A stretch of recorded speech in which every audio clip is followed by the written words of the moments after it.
The legend lives on from the Chippewa on down of the big lake they call Gitchagumi. The lake, it is said, never gives up her dead when the skies of November turn gloomy. Yeah, this is what I've been waiting for. With a load of iron ore, God. 26,000 tons more than the Edmund Fitzgerald weighed empty. That good ship and true was a bone to be chewed when the gales of November came early. Woo!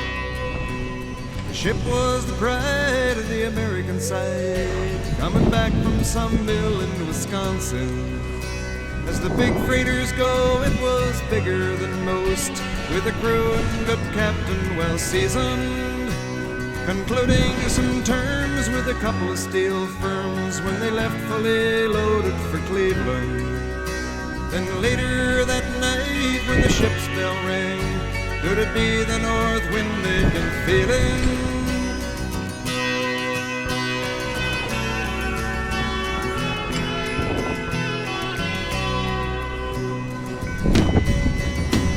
The wind in the wires made a tattletale sound and the wave broke over the railing.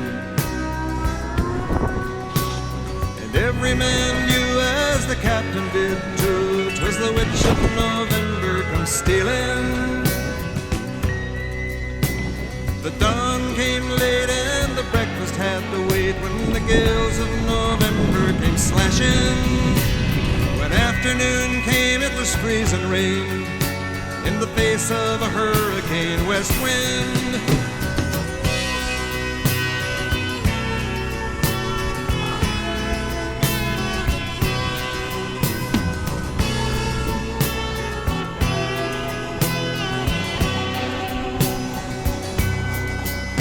When supper time came, the old cook came on deck saying, "Fellas, it's too rough to feed you."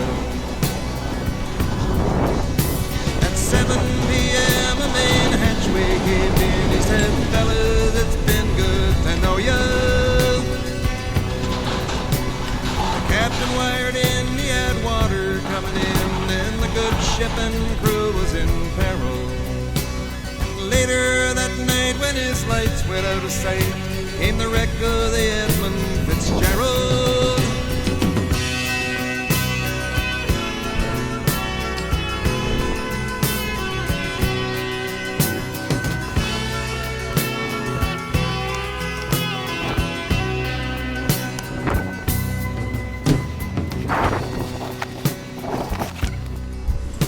Does anyone know where the love of God goes when the waves turn the minutes into hours?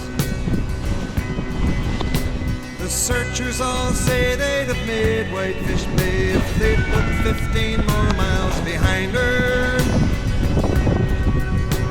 They might have split up or they might have capsized. They may have broke deep and took water. And all that remains is the faces and the names of the wives and the sons and the daughters.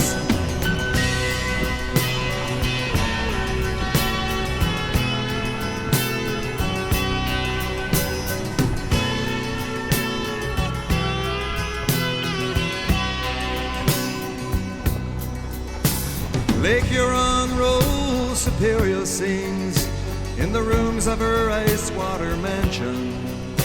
Old Michigan steams like a young man's dreams. The islands and bays are for sportsmen.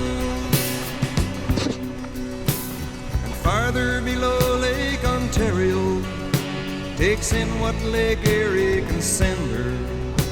And the iron boats go, as the mariners all know, with the gales of November remembered.